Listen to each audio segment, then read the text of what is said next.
warahmatullahi wabarakatuh. Perkenalkan, nama saya Nur Hidayah, NPM 1863057. Saya kelas 5A non reguler Banjarmasin.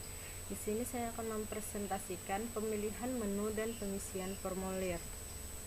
Di sini ada banyak jenis-jenis menu, ada 10 macam. Yang pertama, single menu. Single menu itu seperti menu dinner, menu letter.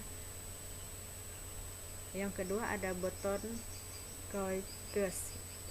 Contohnya seperti ini, ada button OK atau cancel.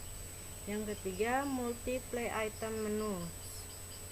Contohnya seperti ini, pilihan ganda, siapakah penemu pesawat telepon, lalu ada pilihan jawabannya A, B, C, dan D atau sampai E. Yang keempat, radio button. Jadi ada seperti ini contohnya, kita tinggal memilih jawabannya lalu klik OK atau cancel. Yang kelima ada extended menus, seperti menu font. Yang keenam, pull down and pop up. Seperti ini, ada menu lalu selanjutnya ada pilihan menu yang lainnya lagi. Yang ketujuh ada menu tetap atau menu seperti toolbar, banyak menu-menu isinya.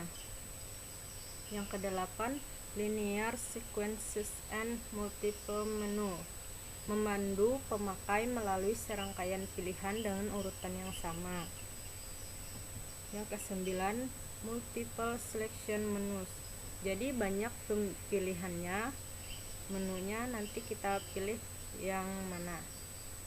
Yang ke-10, menu pohon. Menu pohon ini banyak menu-menu yang kita pilih. Selanjutnya ada lagi banyak pilihan menu. Selanjutnya setelah kita pilih salah satu menu, ada lagi banyak pilihannya. Jadi bisa disebut menu pohon karena banyak cabangnya. Ini pedoman perancang menu. Saya bacakan sebagian. Gunakan teks semantik dalam organisasi menu, tunjukkan posisi dengan gambar, angka atau judul, gunakan nama item, gunakan pengelompokan item, gunakan tata bahasa, dan lain sebagainya. Adapun pedoman perancangan formulir, gunakan judul, berarti gunakan petunjuk yang dapat dipahami, kelompokkan dan urutan file secara logis. Selanjutnya, presentasi saya yang kedua atau materi 12, strategi multiple windows.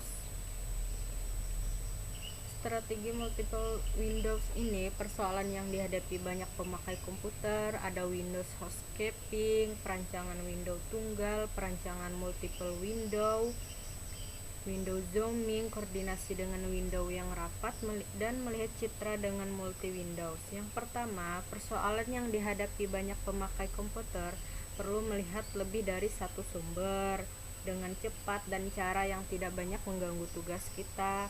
Ada permasalahan pada tampilan besar, timbul masalah pergerakan mata dan kepala, serta visibility. Ada permasalahan pada tampilan kecil seperti Windows terlalu kecil untuk dapat efektif.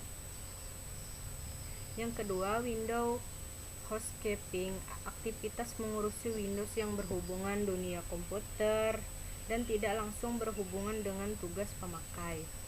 Yang ketiga, perancangan window tunggal, komponen-komponen window. Ada judul.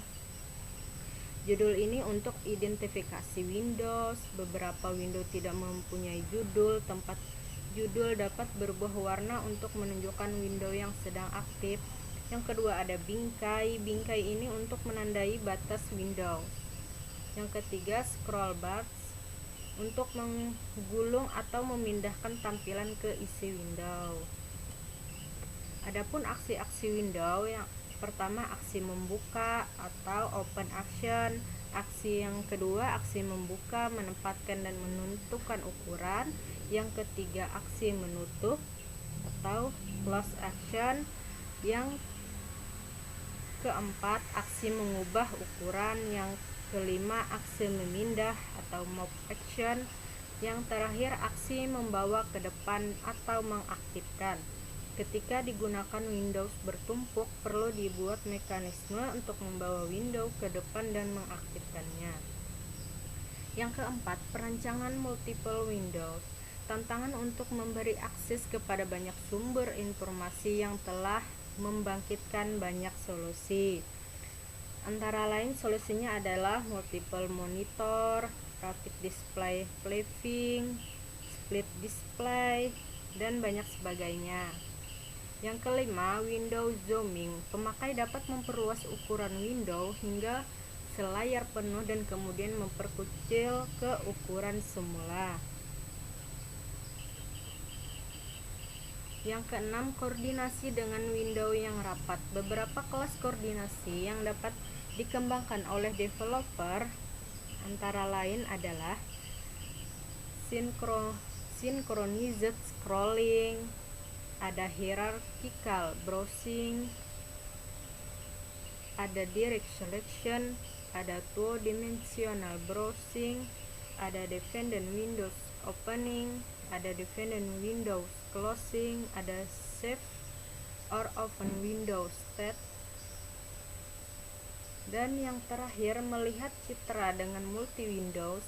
Yang pertama, ketika melihat sebuah sheet geografi atau kesehatan, sepasang scroll bar tampak ketika ukuran gambar yang lebih kecil dari ukuran layar. Untuk memperjelas gambar seperti ini, kita bisa melakukan zooming terhadap gambar tersebut. Yang kedua, cara membuat image browser sesuai kebutuhan pengguna, seperti image generation, membuat gambar atau diagram dalam ukuran besar. Ada open-ended exploration, melihat supaya lebih jelas bagian dari sebuah peta atau gambar. Ada diagnostik, penelusuran suatu diagram sirkuit, biasanya pada bidang kedokteran dan layout surat kabar. Ada navigation dan monitoring. Terima kasih dan sekian presentasi dari saya. Mohon maaf jika banyak kekurangan. Wassalamualaikum warahmatullahi wabarakatuh.